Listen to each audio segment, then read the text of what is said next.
오늘 예수님께서 요한복음에 베푸셨던 기적, 세 번째 기적 베데스다 연못가에서 38년 된 병자를 고쳐주신 이 이야기를 함께 읽었습니다. 요한복음 5장은 5장 열어주시면 축제로 시작이 됩니다. 6월절 잔치가 시작이 된 거예요. 그래서 흥청망청한 또는 분주한, 그리고 여러 사람들이 모여들어서 아주 잔치 분위기가 넘치는 예루살렘의 분위기에서 시작이 됩니다. 5장 1절, 유대인의 명절이 되었다라는 거죠. 자, 사마리아를 통과해서 사마리아 여인과도 만나고, 또 갈릴리 가나를 지나서 왕의 신하도 고쳐주신 예수님, 이제 민족 최대의 명절을 맞아서 예루살렘에 오셨습니다. 자, 근데 이 카메라가 6월절에 그 흥청망청한 잔치 자리에 카메라를 비추는 게 아니라, 요한복음의 카메라는 어디를 비추냐면은 베데스다라고 하는 곳을 비춰냅니다. 잔치 분위기와는 아주 정반대의 장소입니다. 2절과 3절 말씀 한번 읽어보시면, 자, 읽어봅니다. 시작. 예루살렘에 있는 양문 곁에 히브리 말로 베데스다라 하는 못이 있는데, 거기에 행각 5이 있고 그 안에 많은 병자, 맹인, 다리 저는 사람, 혈기 마른 사람들이 누워 물의 움직임을 기다리니. 6월절 잔치가 열려지고 있는 중에도 잔치와는 전혀 상관없이 살아가고 있는 사람들, 병도 병이지만 당시 종교적 편견은 늘 그 병이 죄 때문에 생겼다, 그 병이 하나님께로부터 벌받아 생긴 거라고 하는 천형이라고 하는 그러한 스트레스도 받고 삽니다. 그래서 사람들한테 따돌림 당하고 자기들끼리 모여있는 곳으로 내몰립니다. 그래서 삶의 막장으로 내몰린 사람들의 군상들, 베데스다 연못가에 모여 살고 있었던 그 불쌍하고 지저분하기도 하고 병자들만 모여 있었던 그 자리를 비춥니다. 이 구석에 내몰린 사람들은 베데스다에서 내려오던 미신 같은 이야기에 귀를 기울이고 거기에 일생을 다 걸고 살아가는 사람입니다. 언제나 한번 제가 TV를 보다 보니까 무슨 그 다큐멘터리도 아닌 것이 하여튼 그 형사 사건 같은 거를 이렇게 추적하는 그러한 그 프로그램이었었는데, 미신 하나 믿고 무당이 그냥 한마디 던진 거 하나 믿고 인생을 다 소비해 버리는 그러한 그 불쌍한 인생을 본 적도 있었습니다. 진리의 말씀이 사라지고 미신을 믿고 헛된 말에 귀를 기울이고 살아가는 사람들에게 남는 것은 인생의 허비밖에 없습니다. 진리의 말씀이 사라지고 나면 거기에는 주술과 미신이 자리를 잡고 사람들의 불안감을 먹잇감으로 삼아 사람들을 집어삼킵니다. 미신은 진실을 다 삼켜버리죠. 진실을 가립니다. 참된 하나님이 주시는 사랑과 은혜의 선포가 있었음에도 불구하고 하나님은 그저 잘못된 사람들 야단치고 벌 주는 공포와 멸망의 하나님으로만 보여집니다. 대부분의 이단들이 즐겨 찾는 메뉴가 바로 그 하나님의 심판이죠. 주 메뉴가 이제 심판 피해서 어디 섬으로 도망가라 그러고, 그 심판 피해서 우리 어디 낙원을 찾아서 가자 그러고, 다 어디에 연유하여 그 인간이 갖고 있는 공포예요. 공포를 자신의 먹잇감으로 이용하는 거죠. 신천지가 14만 4천에 들어가지 않으면 다 천국 못 간다고 또 으름장을 놓는데, 요즘에는 또 신도수가 20만 명이 넘어간다는 얘기를 하는데 14만이 넘어가니까 신천지 성도 모두가 다 천국 가는 게 아니라고 이제 이론을 바꿨답니다. 14만, 우리가 20만 있어도 여기 알곡과 쭉정이가 있다는 거예요. 그래서 쭉정이들이 분명히 이 안에도 있다. 그래서 알곡이 되려면은 더 많이 전도하고 더 많이 미혹해서 사람들을 끌고 오고, 이렇게 또 사람들을 또 조장하게 됩니다. 쭉정이가 돼서 너 불에 탈래? 아니면 알곡이 돼서 천국 갈래? 이걸로 이제 계속 또 공포심을 조장해서 또 다른 논리를 만들어내죠. 이 논리들의 대부분의 중심에는 공포가 들어있어요. 미신 같은 공포, 자비가 사라진 유대교회, 생명의 기운은 그 안에 존재하지 않고 오직 공포가 있고 법을 따지고 한 사람의 생명과 인생에는 관심이 없고 그 생명이 살아나고 그 인생이 고쳐져서 자리를 들고 일어나 걸어가면 법적으로 이게 맞는 일이냐 없느냐 이것만 따지고 있는 그 종교는 이미 생명이 없어요. 오늘 감리교회는 입법의회가 열리는 날입니다. 오늘과 내일 양일에 걸쳐서 감리교회 법을 만드는 회의가 열립니다. 이미 감리교회 법은 복음의 생명력을 잃고 심폐소생술을 받아야 될 위기에 처해 있습니다. 교회를 살리고 생명을 살리는 그러한 규율과 법이 아니라 교회를 죽이는 법, 소송이 일어나고 매일 그 법으로 전쟁을 일삼게 되는 예수님의 시대의 유대교와 거의 흡사한 모습을 보이고 있습니다.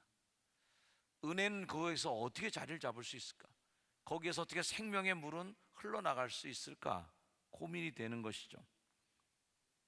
자비가 사라진 유대교, 생명이 없어진 유대교, 바리새인의 서슬퍼런 율법의 칼날만 번뜩이는 시대 속에서 병든 자들은 잔치에 참여하지 못하고 자기들끼리 모여서 미신에 사로잡혀 베데스다의 신화에 목을 메고 자비의 집이라고 간판은 걸었지만 무자비한 집에서 살아가고 있었습니다. 왜 그들이 그렇게 기다리는가? 3절의 끝에 보면 여러분들이 읽었던 말씀에 물의 움직임을 기다린다는 겁니다. 이는 천사가 가끔 못에 내려와 물을 움직이게 하는데 움직인 후에 먼저 들어가는 자는 어떤 병에 걸렸든지 낫게 된다는 것입니다. 어쩌다 일어났던 물의 현상과 맞아떨어져 효과를 본 사람이 있을지도 모르는데 그 일은 성경에 표현한 대로 가끔 어쩌다 한번 그런 일이 있었다는 것입니다. 자주 일어나지 않았지만 사람들은 나름대로의 논리를 만들어내서 그 베데스다를 숭배합니다. 그리고 베데스다의 주변에 모여서 물이 동하기만을 기다립니다. 그 거짓 논리, 가짜 치료, 일어날 확률도 극히 희박한 요행수의 삶을 내어 맡기고 38년이라고 하는 인생을 소비해버린 한 인간이 오늘 등장합니다. 이 자비의 집은 자유를 억압하고 인생을 꼼짝 못하게 붙잡아 놓고 그 베데스다를 벗어나지 못하게 만드는 괴물의 집이고 인간을 망치는 그러한 흉악한 집으로 바뀐 것이죠. 요한복음에서 예수님이 선포하시기를 요한복음 8장 32절 말씀 한번 같이 읽어봅니다. 요한복음 8장 32절 우리가 잘 아는 말씀이지만 한번 힘차게 읽어봅니다. 시작. 진리를 알지니 진리가 너희를 자유롭게 하리라. 아멘. 진리가 없으니까 자유를 억압하는 가짜가 판을 치는 거죠. 진리가 너에게 임하면 자유해야 되는데 진리가 없는 가짜들은 늘 인간의 자유를 구속하고 인간의 의지를 구속시키고 생각하지 못하게 만들고 어딘가의 논리에 묻게 만들고 그 논리에 굴복시킵니다. 진리가 없으니 무지와 가짜가 판을 치고 가짜가 노리는 건 단 하나, 거짓으로 진리를 가리워서 보지 못하게 하는 것입니다. 왜? 그 진리를 만나면 자유롭게 되니까. 그 참빛이 세상에 왔는데 사람들은 빛보다 어둠을 더 사랑해서 진짜보다는 가짜를, 진실보다는 거짓을 더 좋아해서 참빛이 세상에 왔는데도 그 빛을 빛으로 보지 못하고 눈이 가려져서 어둠을 더 좋아했던 사람들이 참빛으로 오신 예수님을 죽였다는 거예요. 자유하게 하신 주님, 자유롭게 사신 주님을 억압하는 것이죠. 오늘도 예수님은 그 생명의 사랑의 마음으로 38년 된 병자를 안식일 법을 어기면서 고쳐주셨는데 사람들은 저 진리를 죽여야 되겠구나, 저 진짜를 없애버려야 되겠구나, 하는 마음으로 예수를 박해하고 죽일 계획을 세우기 시작합니다. 진리가 사라진 곳에서 사람들은 스스로 만들어낸 공포, 스스로 만들어낸 거짓 위로를 서로 나누며 하나님이 주신 그 찬란한 인생을 살아가기보다는 거짓의 38년을 헌납하고 만 것입니다. 자비의 집은 이제 무자비한 집이 되었습니다. 그런 현장을 찾으신 예수님께서 38년 된 병자에게 물었던 질문은 아주 의외의 질문이었죠. 우리 따라합시다. 내가 낫고자 하느냐? 내가 낫고자 하느냐? 세상에 병 낫기 원하지 않는 환자가 어디 있겠습니까? 예수님 왜 이런 질문하셨을까? 마치 저는 오늘날 예수님이 교회에 오셔서 교회 성도들을 봐오시고 교회 입구에서 교회 들어가는 사람들하고 약속하시면서 예수님이 이렇게 물어보실 것 같아요. 내가 믿고 싶으냐? 내가 예수 믿는 사람이라서 지금 교회 오고 있는데요. 그러니까 너 정말 믿으려고 교회 오냐? 이 하나님의 말씀에 순종하려고 너 지금 교회 오냐? 아니면 이 말씀을 어떻게 하면 안 들을까? 이 말씀에 어떻게 하면 거꾸로 살을까? 복음의 진리대로 안 살고 그냥 내 멋대로 살려고 애쓰기 위해서 교회 오니 너? 너 낫고 싶어 진짜? 너 정말 믿고 싶어? 너 정말 천국 가고 싶은 거야? 아주 근본적인 질문을 던지는 거예요. 깜짝 놀라는 거예요. 자기가 낫고 싶어서 38년 동안 거기 와 있는 줄 알았는데 생각해 보니까 내가 낫고 싶은 의지가 나한테도 없는 거예요. 예수를 믿고 싶은 의지가 내게 없는 거예요. 정말 예수를 잘 믿고 천국 가고 싶은 의지가 내게 없는 거죠. 그냥 있는 거예요. 그냥 반복하고 있는 거예요. 거기가 그냥 삶이 되고 습관이 됐고 거기가 그냥 내 자리가 된 거죠. 병자 자신도 한때는 건강하고 싶은 마음이 있었겠죠. 그러나 그곳에서 1년이 지나고 10년이 지나고 20년, 30년, 38년 지나면서 낫고 싶은 마음이 다 없어진 겁니다. 그냥 삶이 돼버린 거예요. 베데스다가 그냥 내 고향이야. 그냥 교회가 그냥 내 삶의 그냥 놀이터고 고향이 된 거예요. 그러니 교회 와서 내가 뭐를 해야 되겠다, 믿음 생활하면 내가 어떤 일을 해야 되겠다, 어떤 방식으로 내가 예수를 믿고 어떤 방식으로 하나님을 섬기면서 하나님의 신실한 제자로 자라가야 되겠다는 의욕조차 없어져 버리는 거죠. 너 정말 그거 병자가 낫고 싶으냐? 너 예수님을 만난 병자들은 한결같이 막 부르짖었죠. 다윗의 자손 예수여, 나를 불쌍히 여기소서. 제발 좀 고쳐주세요. 제발 좀 고쳐주세요. 막 사람들이 오지 말라 그러고 소리 지르지 말라 그래도 막 소리를 지르면서 나 좀 살려달라고 막 외칩니다. 그런데 이 베데스다에 누워있는 이 사람은 예수님이 지나가는데도 완전히 영혼 없는 눈길로 아무 생각 없이 그냥 부탁하지도 않고 꺼진 불처럼 잠잠하게 있습니다. 성경에 이보다 더 불쌍한 병자가 어디 있겠습니까? 신음할 수 있는 의욕조차 잃어버린 그 사람. 인간에게 가장 무서운 것은 뭐예요? 자포자기입니다.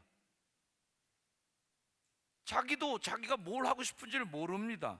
나을 희망이 없습니다. 의사에게 갈 생각도 없고 약을 줘도 먹지 않는 사람이 어떤 사람? 자포자기한 사람. 될 대로 되라지 뭐. 내 인생 여기서 그냥 끝이야. 우리가 병 낫기를 바란다면 그것은 아직은 나의 가치를 인정하는 거예요. 여러분의 영혼은 아직 충분히 가치가 있기 때문에 더 신앙생활에 관심과 집중과 훈련과 결단이 필요하다는 거죠.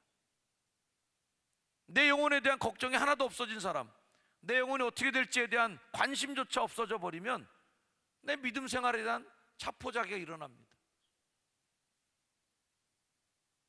기도회가 열리든 말든, 예배가 있든 말든, 강단에서 어떤 말씀이 선포되든 말든 그냥 의욕 없이 그냥 붙어 있는 거죠. 내가 낫고자 하느냐 하는 이 질문에는 너 자신이 얼마나 소중한지 너 알고 있냐? 네가 그동안 소비해버린 38년이라는 시간이 얼마나 값지고 아름다운 시간인지 넌 알고나 있니? 그렇게 네가 시간을 허비하고 그렇게 너의 나머지 인생을 버릴 수 없어. 너 여러분이 예수 믿을 기회는 지금 얼마 남지 않았습니다. 교회를 섬길 수 있는 기회도 얼마 남지 않았습니다. 그 시간을 그냥 허비해버릴 수 없다는 거죠. 너의 삶이 얼마나 가치 있고 빛이 나는 삶인데 여기서 그냥 너 계속 시간 보내고 있을래? 그래서 예수님은 고치기로 결단하셨어요. 여기서 방금 결단이라는 표현을 제가 했는데, 그렇게 표현한 이유가 있는 것은 지금 여기서 예수님이 그 병을 고치면 큰일 나는 일이 발생한다는 걸 예수님도 알고 있기 때문입니다. 오늘 성경 말씀은 베데스다의 병 고친 사람 이야기도 중요하지만 그 이후의 덩어리가 더 커요. 병 고친 다음에 일어난 사건이 더 요란한 사건이 일어납니다. 온통 이 유월절 명절을 맞아서 예루살렘 모여들었던 사람들한테 큰 뜨거운 감자가 던져집니다. 안식일에 사람 고친 얘기가 이제 사람들한테 막 돌기 시작하고, 이 일 때문에 예수님은 드디어 완전히 찍힌 사람이 되기 때문이죠. 안식일에 치료 행위를 할 수 없다는 거, 안식일에 자리를 들고 일어나 걸어가라 해서 이 사람이 또 뭣도 모르고 그 자리를 들고 일어나 가는 거예요. 안식일에 짐 들고 돌아다니는 사람 보니까 사람들이 야, 너 왜 그러고 지금 안식일에 그러고 돌아다니냐고 질타를 합니다. 누가 그랬다는 거예요. 누군지도 모르는데 아무개가 나보라고 들고 가라고 해서 누구냐 그게. 나중에 예수님인 걸 알게 되죠. 유대인들이 철석같이 믿는 엄격한 안식일법에 도전한다는 의미가 담겨 있어요. 결과적으로 예수님은 그를 치료하는 것을 통해서 유대인의 걸림돌이 되었고 핍박받게 됩니다. 오늘 5장 16절 말씀 한번 읽어보세요. 다시 5장 16절 시작. 그러므로 안식일에 이러한 일을 행하신다 하여 유대인들이 예수를 박해하게 된지라. 자신이 당할 불이익, 거친 반작용을 예수님 몰랐을까? 예수님 자신도 유대 문화 속에서 자랐기 때문에 이런 건 그냥 어렸을 때부터 귀에 못이 박히도록 아는 얘기죠. 그런데 주님은 그를 고치기로 결심을 하십니다. 결단하셨어요. 38년 된 이의 삶을 그냥 지켜볼 수 없다, 지나칠 수 없다는 마음으로 그 아픔에 동참하는 것이죠. 38년 된 병자가 왜 병을 못 고쳤을까? 자기가 생각하고 있는 자기 변명이 있어요. 7절 말씀 한번 보세요. 7절 시작. 병자가 대답하되 주여, 물이 움직일 때에 나를 못에 넣어주는 사람이 없어 내가 가는 동안에 다른 사람이 먼저 내려가나이다. 7절에 이렇게 그 사람이 변명하니까 주님이 선포하시죠. 8절 말씀 읽어봅니다. 8절 시작. 예수께서 이르시되 일어나 내 자리를 들고 걸어가라 하십니다. 내가 어찌할 수 없는 일을 만났을 때 우리가 가질 수 있는 공통적인 심리는 남 탓하는 것입니다. 내가 왜 주님께 더 열심히 하지 못할까? 내가 왜 하나님 앞에 더 많이 드릴 수 없을까? 내가 왜 하나님 앞에 더 믿음의 성숙된 삶을 살아가지 못할까? 이건 자기의 책임인데 많은 이들이 다른 사람 책임을 언급하는 거죠. 예수 좀 잘 믿어보려고 하는데 아무개 때문에 교회에서 아주 기분이 잡쳤습니다, 목사님. 그래서 내가 그때부터 봉사 안 하는 겁니다. 그 인간이 얄미워서. 내가 뭔가 정말 신앙생활 더 잘하면서 하나님하고 나의 관계 속에서 더 깊은 관계로 들어가고 싶었어요, 나도.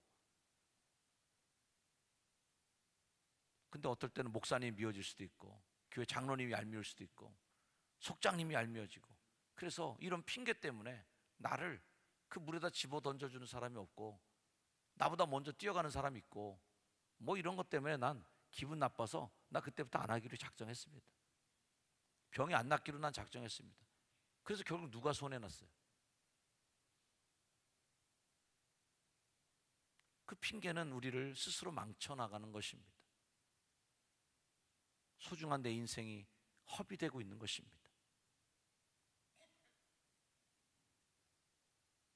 도와주는 사람이 없기 때문에, 부모에게 받은 유산이 없기 때문에, 때로는 정부가 정책을 잘못하고 있기 때문에 뭐 지금 이 모양이다 라고 다 핑계를 전가하는 거죠.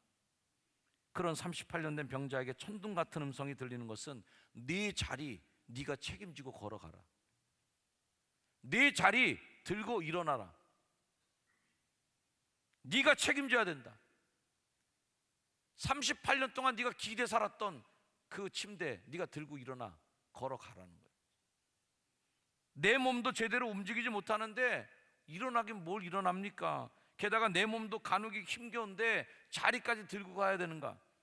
대부분 우리들은 각자의 삶 속에 하나씩은 깊고 오래된 열등감과 패배의식을 지니고 살아갑니다. 그 사람에게는 그 자리예요. 38년 동안 인생을 소비했던 그 자리, 이 열등과 패배의식의 원인을 다른 사람 탓으로 돌리고 살았던 그 자리를 이제는 네가 책임지고 네가 들고 네가 걸어가라는 겁니다. 일어나 내 자리를 들고 걸어가라. 네가 책임져라. 네 문제다. 네가 일어나야 된다. 네가 들고 가라고. 너 인생은 이제 네가 들고 가야 된다. 누가 그걸 책임져 주겠는가? 그 소비되는 삶의 시간들은 누가 과연 메꿔줄 것인가?